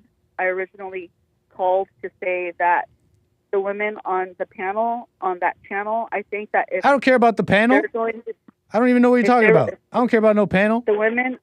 No, the women. No, that LatinA, we're the talking about video you. reviews- Do you see that you're So I evil for called- saying that, or no? No. That's Fuck incredible. Gavin Why don't Newsom. you see that as evil? How do you Gavin know that? Newsom- How do you know that? Gavin How do you know Newsom is Gavin Newsom evil. was trying to touch He- that boy's bottom in a sexual He's way? related- How do you he's a know that? mafia family. He's related to Nancy Pelosi. How do you know that He's Gavin Newsom was forcing trying to parents- touch that boy sexually? I know that LatinA, he's how do you know? evil because I know without him even touching a child. How do you know that he was touching that boy sexually? Without him touching the child, I know that he's evil. How? How do you know that he was touching that boy sexually? No, I didn't say that he's touching the boy sexually. You did. I didn't say that. You did. I didn't say that. You did. Let's rewind. He was touching his bottom, and I would never, he was touching his butt, and I would never let any man touch my son like that. Why did you say that? No. Why did you say that you? Why did you say that you would never let any man touch your son like that? He's not my child's father. He shouldn't be touching the kids like that. Yeah, but why did you say like that? What was it about that touching? What was it about the way? What was it about the way that Gavin Newsom touched that boy that you wouldn't allow I your? already told you yesterday. Right? Can you describe it? What was it about it? Okay, when he fell down on his left side, and the child was in front of him. And he should have let go of the child and gotten off the child, but instead he rolled over with the child to his right side of his body, and then the kid was still on his lap, and then he hugged the kid and then patted him on the butt. I watched it over and over, and still stand by what I said. It's the side. It could have been the butt. Who knows? But how do you know it was a sexual touch and he meant it for it to be that way? I didn't say it was a sexual touch. You did. You did. That's what you're implying. You're saying you wouldn't let them touch your kid like that. And like that means how? You mean like that how? Well, like that how? Well, sexually, in the butt. Weirdo, creepo stuff. We all know what you're implying, LatinA, and it's evil. And you should be ashamed of that. You should be ashamed. No, teachers are not even allowed to hug children because there's a reason. Right, because There's you know a why? reason. Do you know the reason why? Because there's a lot of perversion in this world. that's true, and Because that this look, world that's fair. is Look, perverted. that's true, and people are and schools are responding in a sense to that perversion, but not really, LatinA. Let's be real. The schools are really it's in response to creepy men and creepo men and rapey men and touching that kind of stuff. Nick, you're evil for not sticking up for the children. You're evil for throwing men under the bus, going Me Too, and No, pretending to you need be protect pretending the to be a children. Christian. You need to stand up for the children, and you need to stick up for the children. You need to We repent. strong men You need to repent and stop lead judging. We need strong men to put God first. We need strong men to and tell lead women when they're being children. evil No, and we not need grin strong and laugh men. at it and yuck it up like I was doing need strong yesterday. men. Which that makes we me need evil strong too, by men. the way, LatinA. So don't take it so personally. I hope you understand that. No. But I'm not- evil no, is no, evil, and not evil can't be played with. Personal. But I want men to be strong, to stand up against men like Gavin Newsom. I want men to stand up against women like you. I think we'll be better off. And to lead the women and children. Right, and lead the women and children, and show them the horrible example of this spirit that you're bringing up. Because you're supposedly on the right side, but it's not that simple. So, anyways, I'm not going to co-sign and agree with what Gavin Newsom's doing to all of California. Who said that? Not protecting. No, the you're border, right. You're not co-signing on not that. protecting Instead, the you're bathroom. co-signing onto the Me Too movement and a whole spirit that not hates men. You're right. You're not co-signing with Gavin. bathroom. Instead, you're co-signing with Satan. How do you feel about that? He's not protecting children by having safe bathrooms, restrooms in public and in schools. And Right he's on, not LatinA. You're right. Yeah. You're not co-signing with Gavin. You've made that clear. I'm not What do you think about the fact that you're co-signing with Satan, though? I'm not co-signing with. But you are. You co-signed with the Me Too movement. You co-signed with the whole movement throwing men under the bus. You co-signed with the whole movement that No. calls out the patriarchy and creepo men. No, Gavin Newsom is a public figure, and we have the right and duty to criticize him. Right, It is our duty to criticize him as a leader. but it's not yours. It's not your place to judge. It is, yes, because it is my state, and he is paid by me and everybody else I know in California. We pay his wages. He's a public servant, Yes. not a master. Absolutely. And that is a different topic, and you're absolutely correct about that. He's a public servant. He's not doing his job.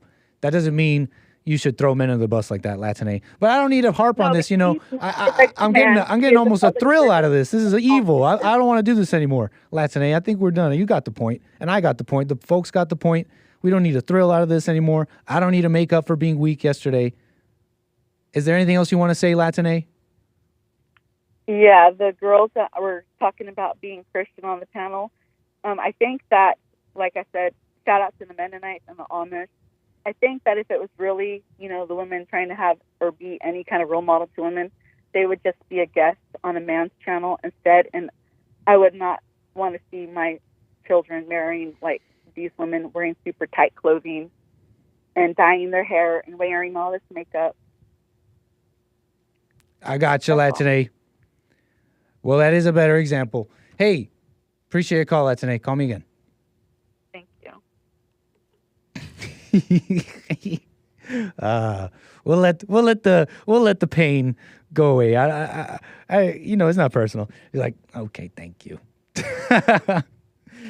She's like, okay, thanks. Let's breathe through that one. It's all good. It's nothing even that deep. Because I'm like evil too. Think about the grinning and the weakness that I showed. That's its own horrible evil. And we can't play with evil. And, and then, of course, she, not to harp on this, but she did call back and double down. So I had to. I had no, she left me with no choice. She doubled down.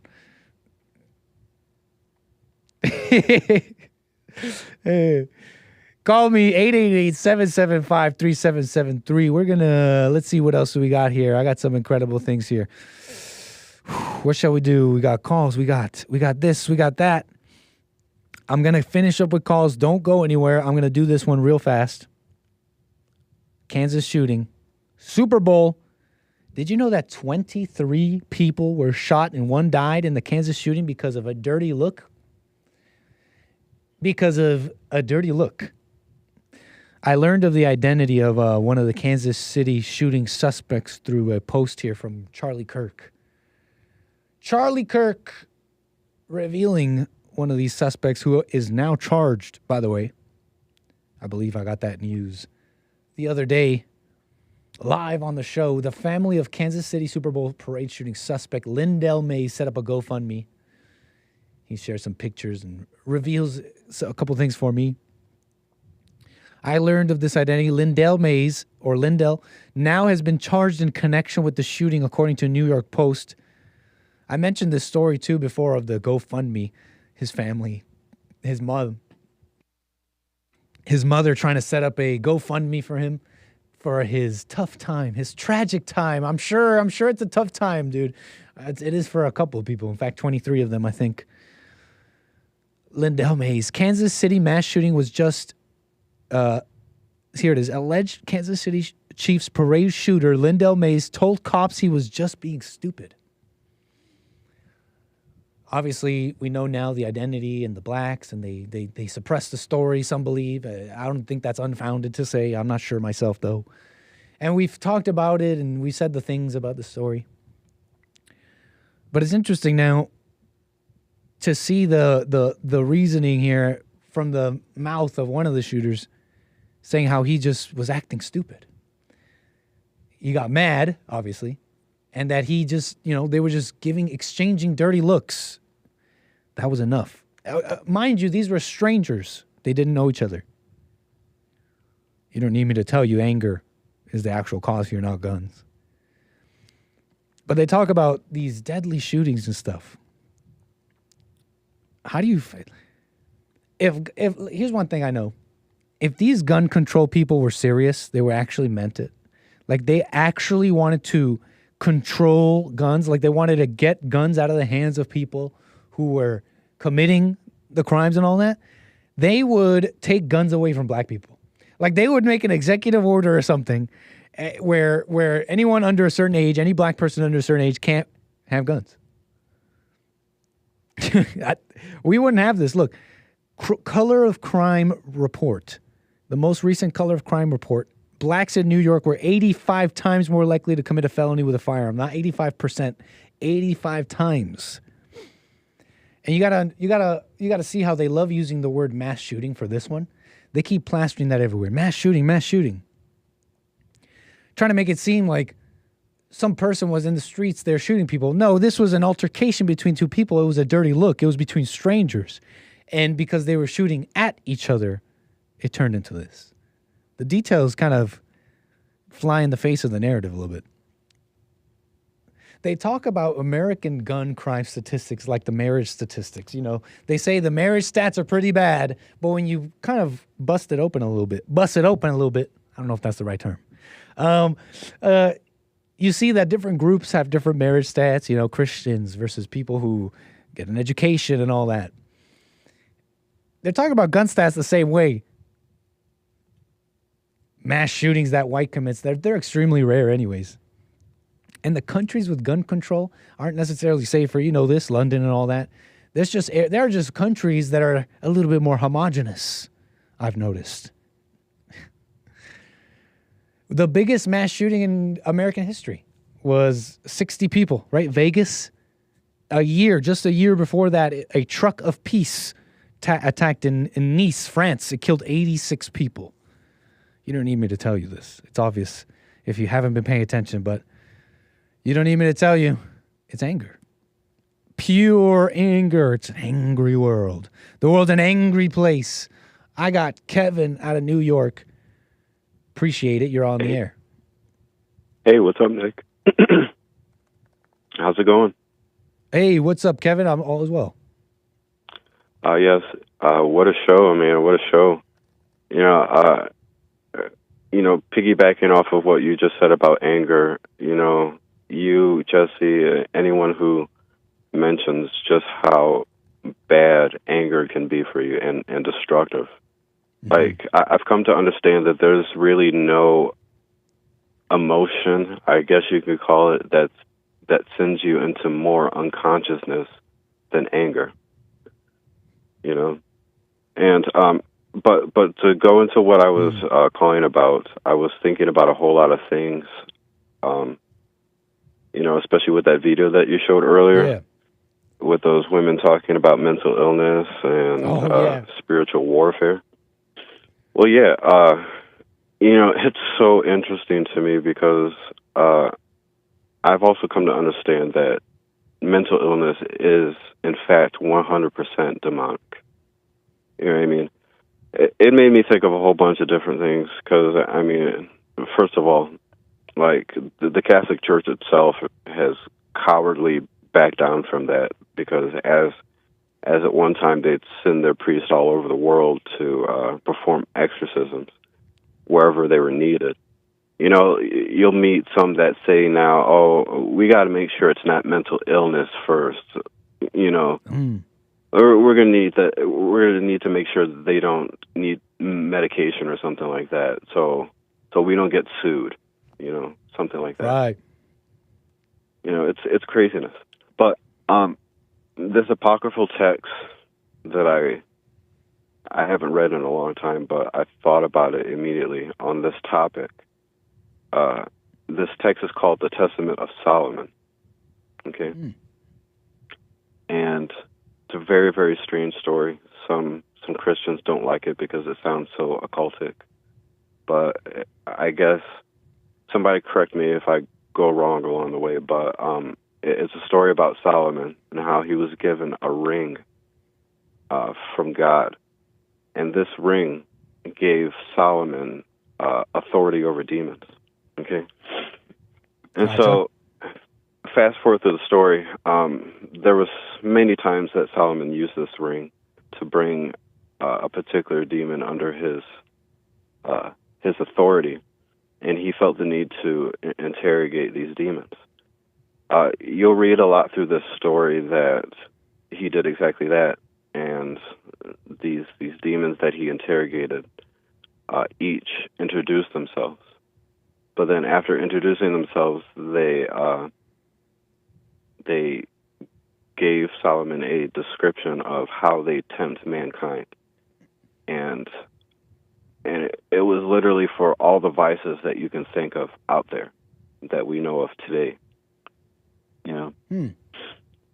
Yes. It's very, very interesting. Jesse constantly amazes me because it's like wow, he knows this stuff with probably having no need or time to read it. You know what I mean? You making me think, because you're making me think of something he said recently about how as you're overcoming, you're on this path, you're you're overcoming all the Satan's little demons. Eventually, you got to face the big boss himself. You're gonna have to face. It's gonna be a boss fight with Satan himself. Yeah. You're making me think of that a little bit. You know? Yeah. Have you heard him say it's that? Very interesting. I'm sorry. Have you heard him say that? Jesse. Yes, Yeah. I do. Believe And all these I've heard him say that, yes. these little demons, they have different names. They have anger or sexual lust, and that's what he was saying. It makes me think of that a little bit. It's pretty interesting. Yeah, and it's just a disturbing fact that each time a person allows themselves to go unconscious, it's like you're a house that has an open window for a demon to eventually come in. Ooh. Do you know what I mean? Yeah. Because totally. I mean, look at. I think Jesus himself had described what it was like for a demon-possessed person, and what it's like for them to get exercise of that demon, and what happens to the demon itself. Like when a demon is cast out of a person's body, I think it was said that they wander arid desert places. Really? Trying to find another habitation. Is that why? Is that why Afghanistan is the tomb of civilizations? I've never figured that out. I don't know why that detail was even pointed out, to be honest with you. But it's very interesting. But then it continues to say that the demon will try to return to that person who was cast out and find that the quote, the house has been swept clean. But then goes and finds another person who's already inhabited with demons, and that person's worse off than what they started. Fascinating, man. It's very, very crazy. Yes. That's pretty cool, actually. You're right on, Kevin. Kind of interesting stuff to think about a little bit. Wonder where this Jesse's getting that source from. I want some of that. Very cool, Kevin. From God. Yeah, from God. obviously. It's just it's not necessary for somebody to go and research and find out this stuff like I have, but it is written about. I know you it's surprise me every extra-biblical. time. Every time you always come with something, a little something surprising there.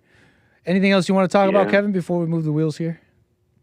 One thing, hopefully you'll find this interesting too, but I think this information I'm about to tell you is in unofficially titled the Infancy Gospel. Jesus, as a child, met many of the people that he dealt with as an adult. It's very interesting to me. Like Judas.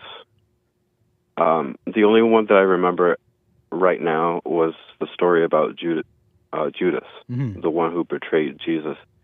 Jesus met Judas as a child. They were both children, okay? But it was described that when Judas was a child, he was demon-possessed. He would go around biting his own limbs. And it said that the only encounter he had with Jesus was that just meeting Jesus sent him into a frenzy in which he threw himself into Jesus, and he hit Jesus right at the very spot that he was impaled with a spear on the cross. That little, if I had a time machine, that's where I'm going. Everybody wants to go back and kill Hitler or something. I'm like, come on, I'm going there. I'm going to baby Judas, and I'm going to, and right at the moment when he falls into Jesus to hit him in the spot where he was impaled, that's where I'll be, right in the middle. Yeah, it's incredibly interesting to me. It really is. But hopefully you guys thought it was interesting too. Yeah, thank you, Kevin. Call me again. Definitely. Take care. Right on.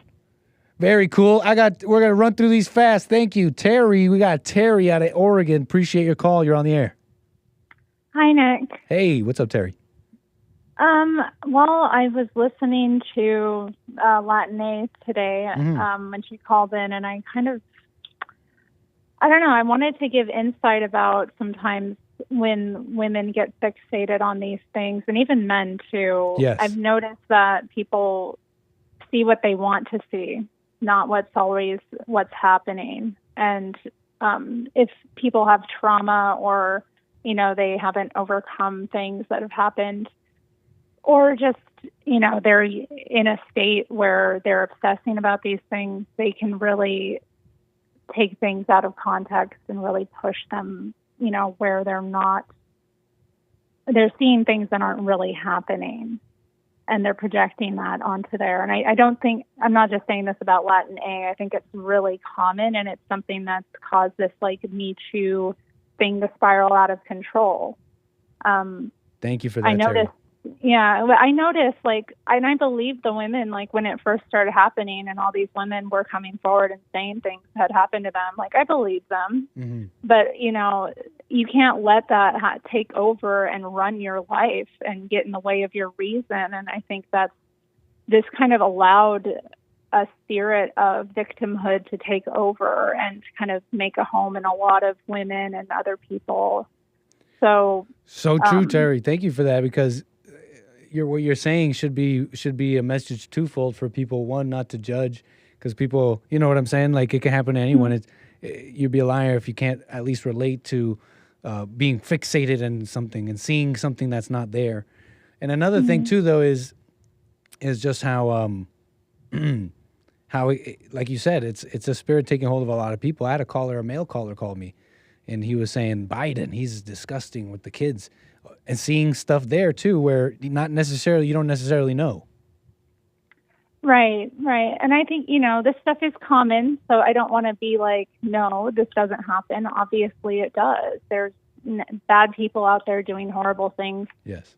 All the time. But we also have to not allow the fact that bad people exist to take over us and make us emotional. And, when we get emotional, we don't act properly and we don't deal with it properly. That's such a good point. And I think maybe I misheard you. It sounded like you, even in this conversation, you said when you hear something like that, you believe it or whatever. It sounded like you left space, though. It's one thing to be I think something happened, but it's just that the way she said it, it left no space for that. And if someone were listening to her who wasn't quite aware, they would totally just go along with her and believe her. Yeah, Gavin is a disgusting creepo. Not leaving any space for, I just think this and all that. You know what I mean? And even that has its own evil. So. And I know, we get so fixated on the president or the governor. There's a guy down the street that's doing things to kids. How about you focus there? Interesting. Interesting point. You know what I mean? Yeah. Come on. Act where you can. Fascinating. Terry, thank you so much. Anything else you want to talk about before we move the wheels? No, do I? No. Okay. Thanks for taking my call. Call me again, Terry. All right, bye. Right on. And I think this is the last one. We got to them all. Mark, Los Angeles, California. Thank you for your call. You're on the air. We got a few minutes here. Okay, thanks for taking it. I wanted to go back to your first segment on the Chicago blacks complaining. If you have time, you got to Google Cicero 1966. That's Cicero 1966. And it shows, you should contrast that with what you showed earlier. In other words, I'll make it quick. It's basically the whites stopping the Martin Luther King and the blacks from coming into Cicero in 66. And then you show what you showed, and there's the blacks trying to stop the whatever they are coming south of the border, invading their area. Fascinating piece of history here. I didn't know anything about this. Thank you for that, Mark. I'll have to look into it. Google that. That's all you got to say. Cicero 66, and you'll see the whole thing. Yeah, I see the Wikipedia article here. I'm going to check it out. Appreciate that, Mark. A little bit of history. Thank you. Call me again. Bye-bye. I will do. And that's the show. We done did it. Let's make sure we got all the super chats here and the buy me a coffee, buymeacoffee.com/anchor, baby. Before we say our goodbyes and we convene tomorrow for the flight, you don't want to miss it. 16 lemons. Pretty snazzy over there on D-Live. Thank you. I see you supporters on Rumble. All right. Don't miss tomorrow's flight. Okay, YesGunner with the super chat says donate for VR chat tomorrow. You guys want to see some VR chat tomorrow? We can maybe get down with some VR chat tomorrow. Maybe land the plane. Maybe we could do a short flight, then VR. Make sure we land beautifully. Thank you for that. And that's everything for now. As always, it's been an absolute pleasure. Hit the notification bell so you don't miss it when we go live tomorrow. It's around 4 p.m. It's a different type of show. We take a flight. We do fun things. We take calls. And we might even go into VR chat and do a little Jesse Lee Peterson thumping, as we do, but with some awareness. Hopefully, you guys will help me out with that. Folks, that's it from me. For real this time. Take care. Bye. Oh, and little Nick too. Bye.